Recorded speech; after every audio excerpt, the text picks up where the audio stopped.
This channel does not promote any violent, harmful, or illegal activities. All content provided by this channel is meant for an educational purpose only. বালি তোলার অনুমতিপত্র জাল করে দুর্নীতি। গলসি খণ্ডঘোষ ঝাড়গ্রাম পুলিশের অনুমতিপত্র জাল করে বালি পাচার। পুলিশের অনুমতিপত্র নিয়ে জালিয়াতি, ভুয়ো কিউআর কোড ব্যবহার করা হতো। অনুমতিপত্রে ট্রাকের নম্বর ব্যবহার করেও দুর্নীতি। একই নম্বরের একাধিক ট্রাকে বালি তোলার অভিযোগ। সুজয়, তার মানে কোথাও একটা সরকারি নজরদারিকে কার্যত বুড়ো আঙুল দেখিয়ে দিনের পর দিন রাজস্বে, যে রাজস্ব সরকারের ঘরে যাওয়ার কথা, সেই টাকাগুলো এই জালিয়াতরা মাঝপথেই কার্যত লুট করে নিয়েছে।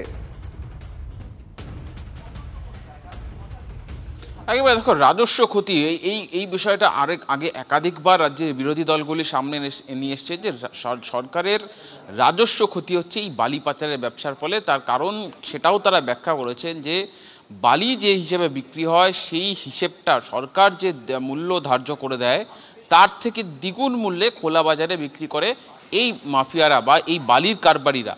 সরকার উদাহরণস্বরূপ 22 টাকা যদি একটা হিসেব ধরে দেয়, এরা সেটা 42, 32, 62, 52 কখন কি রেট হবে চাহিদা অনুযায়ী দাম বাড়িয়ে দেয় এবং সেটা দামটা বাড়ানো হয় কিন্তু এই গ্রাউন্ড জিরো থেকে, অর্থাৎ এই ঝাড়গ্রাম এলাকা থেকে, ঝাড়গ্রাম জেলা থেকেই যেহেতু সবথেকে বেশি বালি তোলা হয়, তারাই ঠিক করে যে বাজারে কত টাকায় বালি বিক্রি হবে এবং এই যে দর ঠিক করে দেওয়া এবং দাম বেঁধে দেওয়া, এই মোটা অঙ্কের মুনাফা শুধু যে এদের পকেটে গেছে তেমনটা ইডি আধিকারিকরা বিশ্বাস করতে রাজি নন।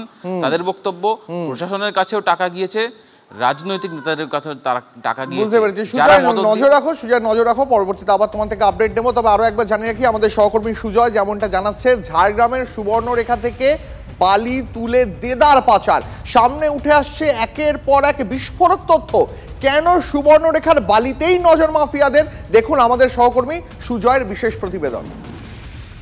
ঝাড়গ্রাম জেলায় আমি রয়েছি সুবর্ণরেখা নদীর পাড়ে, আর এই নদীর বালি নিয়েই যত দুর্নীতির অভিযোগ। কেন দুর্নীতি বা কেন চাহিদা এই বালির, যেটা জানা যাচ্ছে স্থানীয় সূত্রে যে এই সুবর্ণরেখা নদীর বালি মোটা বালি হিসেবে পরিচিত, অর্থাৎ গুণমানে সবথেকে উৎকৃষ্ট।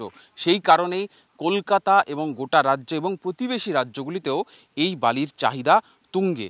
সারা বছরের মধ্যে 9 মাস এই নদী থেকে বালি তোলা যায়, অর্থাৎ সরকার টেন্ডার ইস্যু করে, টেন্ডারে অংশগ্রহণ করে যে কোনো একটি বেসরকারি সংস্থা, যারা দায়িত্ব পায় তারা এখান থেকে বালি তুলতে পারে এবং সেই বালি তোলার জন্য প্রত্যেক দিন বালি তোলার একটি অনুমতিপত্র বা সিও ইস্যু হয় এবং সেই সিও থেকেই হয় হচ্ছে জালিয়াতি। যেটা স্থানীয় সূত্রে জানা যাচ্ছে যে ওই যে অনুমতিপত্র, সেই অনুমতিপত্র জাল করা হয়। তার পাশাপাশি যে প্রত্যেকটি সিও বা অনুমতিপত্রের সঙ্গে একটি ট্রাক, তার রেজিস্ট্রেশন থাকে, সেইখানেও সেই ট্রাকের নম্বর, একই ট্রাকের নম্বর 4 থেকে 5টি ট্রাকে ব্যবহার করা হয় এবং ব্যবহার করেই হয় দুর্নীতি।